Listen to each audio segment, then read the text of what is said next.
Hi friends, welcome to one more mini vlog. ఈరోజు మనం ఒక టాపిక్ మీద డిస్కస్ చేద్దామా.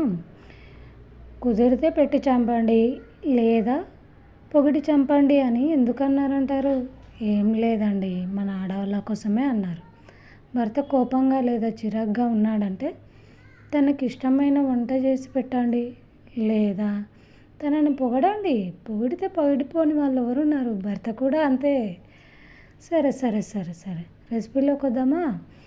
ముందుగా ఒక గిన్నెను పెట్టుకొని గిన్నె వేడెక్కాక ఆయిల్ వేసి అందులో కొద్దిగా జీలకర్ర వేసి కట్ చేసి పెట్టిన దోసకాయ ముక్కలను వేసి వేపుకోండి. అందులోనే కొద్దిగా కరివేపాకు పచ్చిమిర్చి వేసి కాసేపు మగ్గనివ్వండి. తర్వాత కొద్దిగా అల్లం వెల్లుల్లి పేస్ట్ మరియు పసుపు వేసి పచ్చివాసన పోయేంత వరకు మగ్గించండి. ఆ తర్వాత ఓ 2 టమాటాలను కట్ చేసి వేసుకోండి.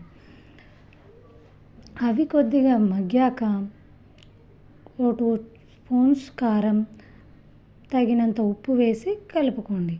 ఆ తర్వాత ఒక గ్లాసుడు వాటర్ వేసి మూత పెట్టి దగ్గరగా మగ్గించారంటే దోసకాయ కర్రీ రెడీ. అందులోనే కొద్దిగా కొత్తిమీర మరియు ధనియా పౌడర్ వేసి స్టవ్ ఆఫ్ చేసుకున్నారంటే దోసకాయ కర్రీ రెడీ. ఈ కర్రీని ఎవరైనా ఈజీగా చేయొచ్చండి. ఎవరు చేసినా టేస్టీగానే వస్తుంది. Thank you friends. సబ్స్క్రైబ్ చేసుకోండి, లైక్ చేయండి. ఇలాంటి మరిన్ని వంటల కోసం కామెంట్ చేయండి. కామెంట్లో చూసి చేస్తాను.